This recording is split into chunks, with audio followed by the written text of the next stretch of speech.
In this video, we will see together le passé composé de l'indicatif and more precisely the reason why it is connected to the present.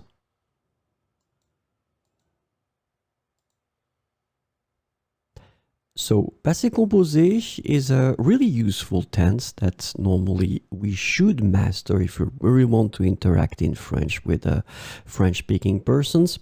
And the way to construct it is, if I make it simple, first part will be the auxiliary, avoir, or then être.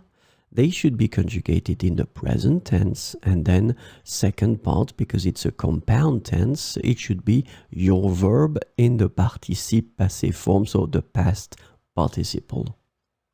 So this is the way we build this passé composé. If you're not really sure about how to make it, I made a big video on that, so I really invite you to have a look at it.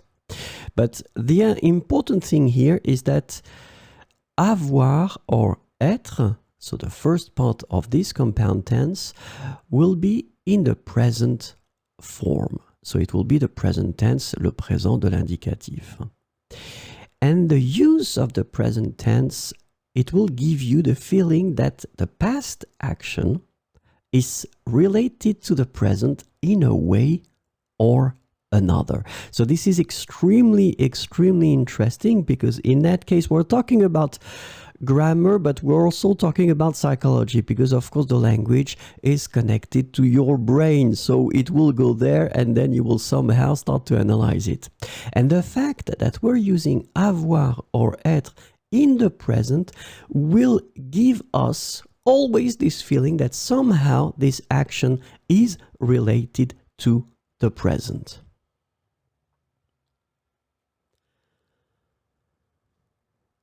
So this special psychological connection that we have between passé composé and present doesn't exist for the other tenses of the past, like imparfait, for instance, or then for passé simple. So it doesn't exist because these tenses, imparfait and then passé simple, are what we call simple tenses. So it means that they won't require the auxiliary, and then they won't have any connection to the present tense.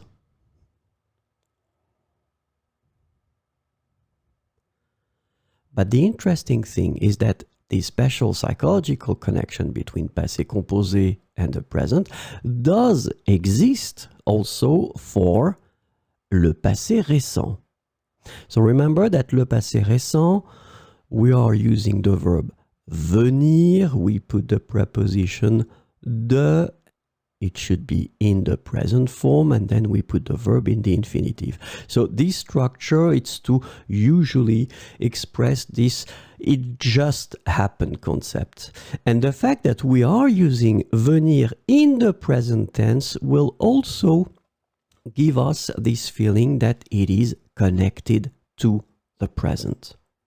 And the third tense that will be somehow in the same category will be le futur proche.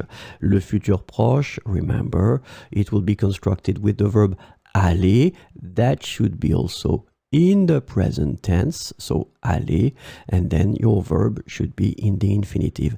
And same thing here, because aller is conjugated in the present tense, we really have the feeling that it is the future, but it is the near future, and it will happen most certainly. So that's the interesting thing about it.